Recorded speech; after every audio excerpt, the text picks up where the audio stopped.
Wingapo. Yeah, that's how they say hello in Pocahontas. Okay, hello. I'm Stacy, back again, talking Avox, Tobias. Probably gonna post it on my regular blog instead of the side one. Anyway, I made a video last week. Well, that got posted yesterday, and it's awful. And it was 20 minutes long, and it was my review of Allegiant, and I really apologize for that. That was my first video ever. I never really learned how to cut throughout the video. I was like, oh, I'm gonna cut all this. And then I never learned how. So we're gonna keep trying the video thing because I thought it was really fun. So we're gonna discuss American Horror Story today, but we're going all the way back to season 1. I started watching the show 2 weeks ago, and I'm absolutely in love. Of course, my first and foremost favorite season, since they're all different stories, every season has to be season 1, the Murder House season. And today we're gonna cover episode 1 because I feel like so much happens in this hour-long show, and you're like, what? That I want to put in my 2 cents because there are a lot of interpretations going around and a lot of, especially controversy with the whole Violet and Tate thing. Of course, that's their ship name. It's very suiting because of Tate's nature. So anyway, we're gonna get started. I probably still haven't learned how to cut by the time I'm gonna post this afternoon. So hold me to that. By the way, it's November 6th. If it goes up any later, I'm a loser. Anyway, last week I had my cookie dough. This week I have my Skittles. Always snacking. I don't like the purple or the orange ones. Oops. So, if you're wondering what's in my mouth, it's Skittles. So let's get to it. I have some points to cover. It's mostly summarization with my commentary, but I don't know, maybe you guys will enjoy it. So, first season, first thing ever on the show, we've all seen these like terrifying promotional trailers with this guy in this black rubber suit. Is it an S&M suit? And we're like, oh, this is really creepy. There's some pregnant people. Like, sexy maid. Like, who knows what this whole friggin' show is gonna entail, right? Okay, so we open up on 1978, and there's this little girl with Down syndrome standing in front of this house, and you're like, okay. This already looks really eerie and creepy. There are these little bone wind chimes blowing in the wind. Oh, so beautiful, right? And these 2 kids come in, and they're matching twin boys, and they're wearing their matching striped shirts, and they just look mischievous, and they have their baseball bats, and they're like, hey, stupid, to the girl with Down syndrome. So automatically you're like, no, I don't like these guys. Some shenanigans are about to happen. I don't know what vocab word I was going there. Something fancy. Didn't happen. Anyway, so you're like, okay, first question, why is Addie there? Okay, later we figure out that it's Addie, the neighbor's daughter, but we're like, why is this little girl standing in this creepy abandoned house?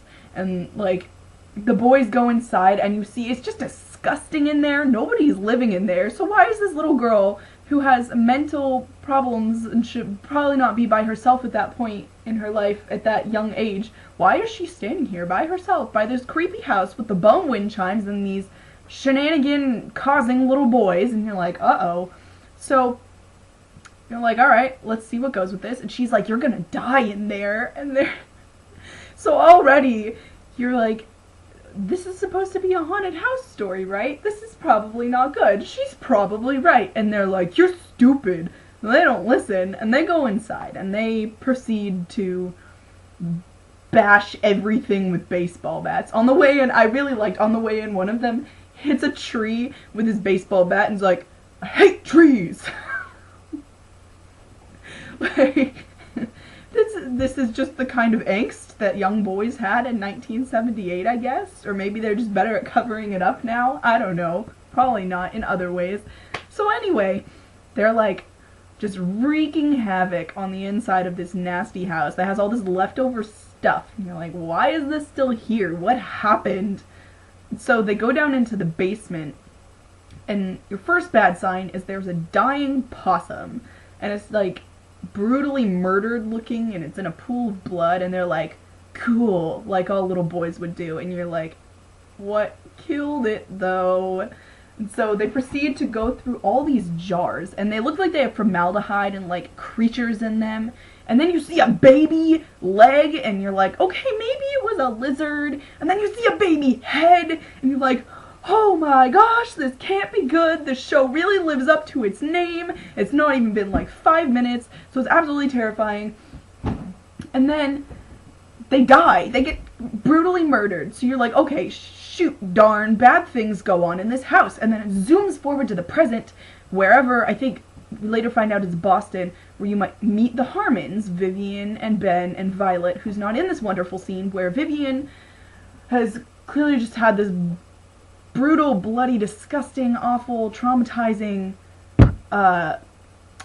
miscarriage, and she comes home and finds her husband, Icky Ben, is literally in the act of cheating on her when she walks into the room. So you're like, oh shoot, there are just bad things happening all over the place in all time ages. Like, what's going on here?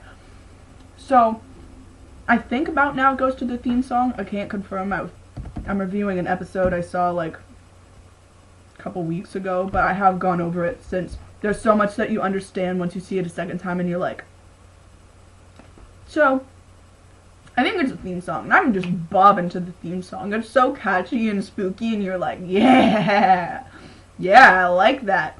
It's just very, I'm so sad that I can't get it on Rhapsody. I don't pay for iTunes. I could probably download it, but I like to keep it, like, minimum legal. Will not mention the fact that I was watching this on a website that's probably not legal. Anyway, moving on. So you see the Harmons. They're moving, they're gonna go check out this new house, and you don't know what the house is yet, but you can probably guess. Yep, it's the freaking murder house. You don't know it's the murder house, you're just like, okay, so maybe one murder's happened here, and a lot of creepy things that involve babies in jars. Not good. Not good. Not good. Okay, we don't want to know what happened in the murder house. Go back, Harmons. Actually, Ben, you can stay. I want you to die in that house. I don't like you very much. You're wearing a fedora, which really just proves my distaste for you is accurate, okay? Like, I guessed you to be that kind of person, and you proved me right. There was hope for you, and you just blew it. So, they move into the bad house, and little goth Violet is like, people died in here, let's take it. You learn that this family before, not a family, it was a couple, a gay couple, brutal murder-suicide. And they're like, oh, and Violet's like, wow, I want this house. After going into the basement and seeing all this creepy ass stuff. Like, So, then you kind of start to see that it's like, you kind of, they never really tell you, since it's all in the present time, how long it's been since Ben was cheating on Vivian and she walked in on that. So now you figure out it's been about a year, or over a year, I suppose.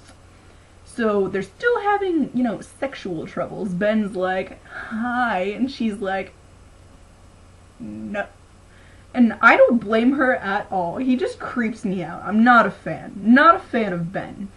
Ugh. So anyway, they're like, oh, aren't you worried about Violet getting along with kids at her new school? Cue Violet smoking a cigarette like a frickin' badass. Smoking is bad, but it does make you look cooler. Down the school halls, and you see this chick who's talking about doing cocaine off of her numb nipples or something, and you're like, okay, all the kids in California go hard, which is not true. I live in California, and I can confirm that only like 50% of them go hard, but still, you're like, what the hell is happening? This is high school. And I'm gonna guess that Violet's 17. I saw a review that said she's 15. I'm like, there's no way. There's no way. Like, no. Sorry. We'll talk about that later, I guess, when I have more evidence, because there's not a really pinpoint of how old she is in the first episode, but you can kind of guess it later on.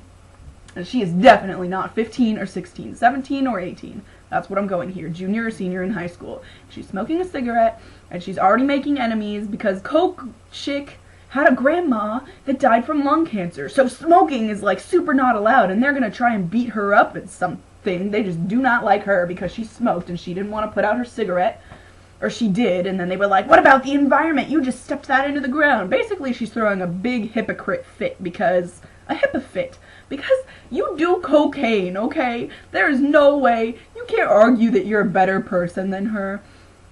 Sorry to anybody who watches cocaine that does cocaine who watches this. I do apologize, even though I only have like 10 people that watch my videos. I don't know the odds. If the statistics are 1 in 10 and one of you friggin' does coke and watches this video, I apologize. I'm sure you're a good person. However, this chick, who we later learn is named Leah, is not a good person.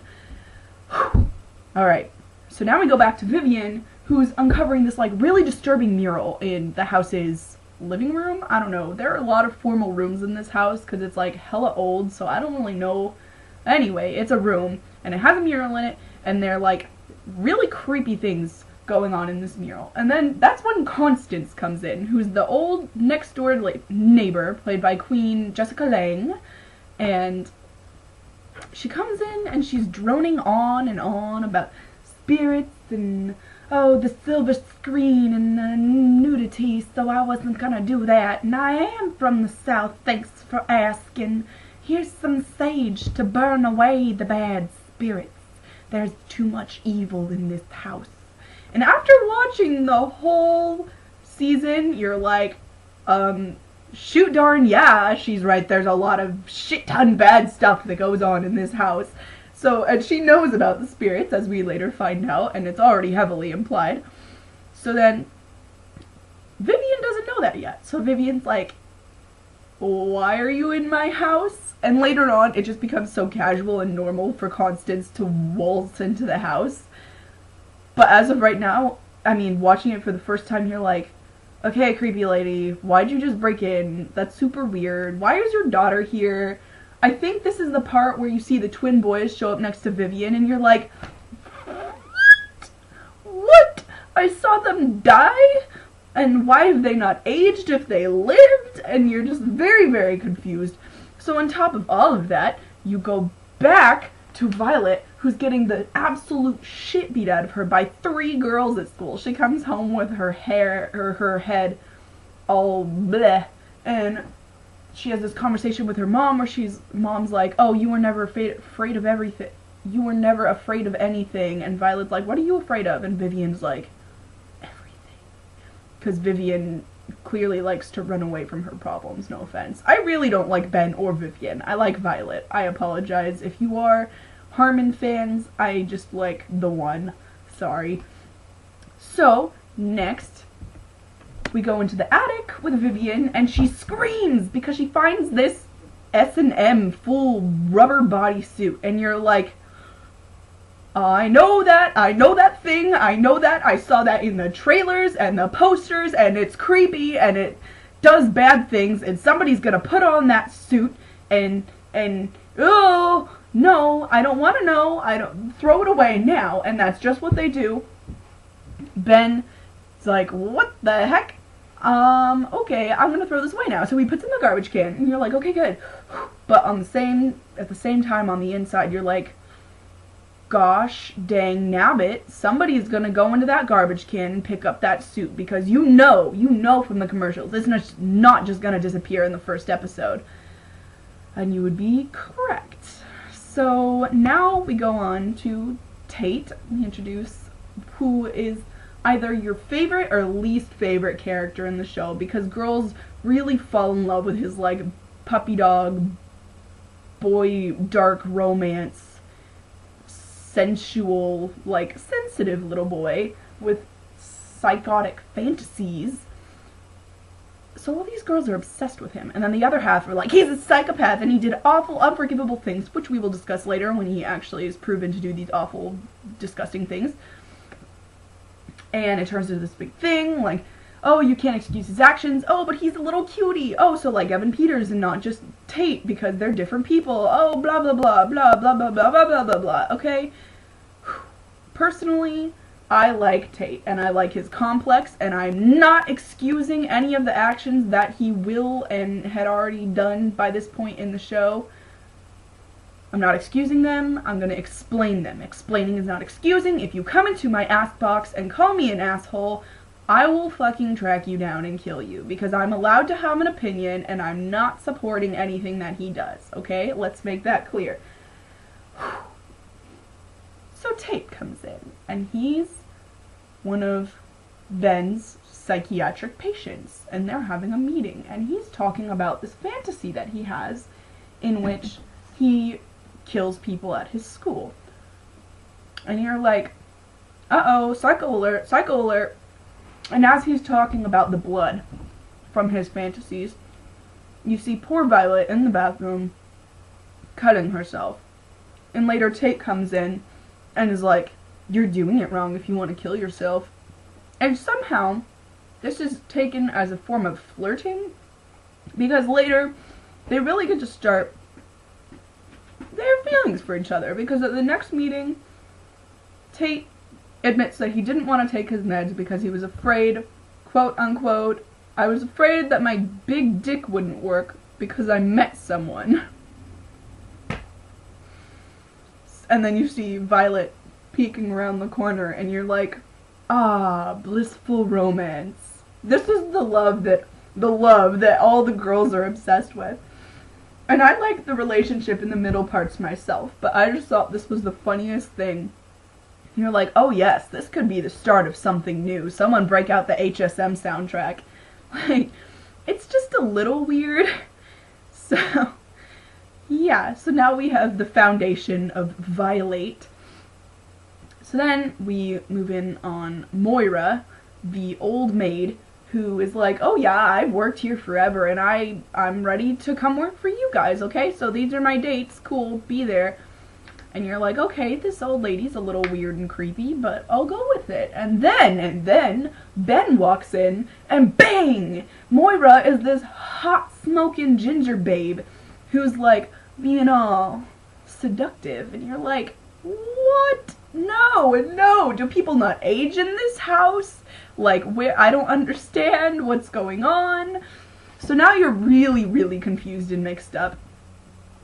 And Moira continues to kind of like distantly seduce Ben, when at the same time you see that she's an old lady, and it's a little, as if it wasn't already gross enough that he was a cheater, but now it's an old lady, and you don't know, is she really an old lady who looks like a young lady, or is she a young lady that looks like an old lady?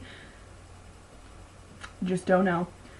So next we see Violet and Tate bonding a little bit more. They're comparing their scars, which I actually think is really cute in terms of what they've been through and all that. I don't know, it's dark and it's disturbing, but I kind of liked how they did that. And Tate writes Tate on the board, which, interesting, on the chalkboard. He later writes some better things on that chalkboard, but we'll discuss that when we come to that point. And basically they're just bonding over their mutual hatred for high school bullies. The next scene, alright, rolling in, Addie breaks into the house again, and Addie's all grown up now, by the way. Addie has aged, but she still lives with Constance, so, maybe she didn't live in the house, that's why she didn't age, I don't know, weird kind of theory going on, who knows. I'm gonna tell you, I've already watched the whole show, so that's not actually true, but it could look true if you are watching this for the first time. It's not that you don't age in the house, okay? So I apologize if I'm getting you all mixed up. I probably sound like an idiot right now. Let's move along. Whew, so Addie breaks into the house, and Vivian freaks out on her and grabs her face and is like, promise you won't go in the house again! And then the dog bites Addie because she tries to pet it, and they walk out and Constance is like, oh, I'm so sorry, this will never happen again. And then as Addie gets out of the room, Constance like comes back in the door and is like, you touch my girl one more time, I will break your arm. And you're like, what is wrong with this family? Why are they always over here? Why do they just walk in the house? Why are they're like kind of like suave, creepy, like showing up when you least expect it kind of people. You're like, how many more times are they gonna break into this house and see something happen? Possibly, we'll see. So, next, I have my notes here. Excuse me, I couldn't have it be the same mess as Allegiant review, okay? Although it is kind of turning out a little bit that way. This is one episode out of 12 in just the first season. Okay, let's see. Oh yes.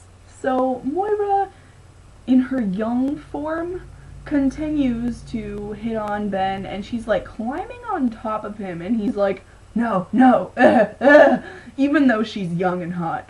But then he sees Violet, who sees the whole thing. He looks over Moira's shoulder, and Violet's like...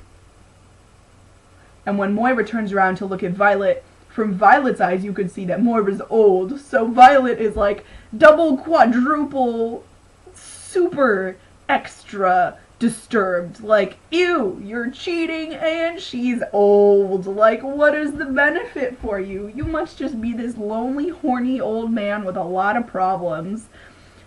Oh, so that was gross. And then, as if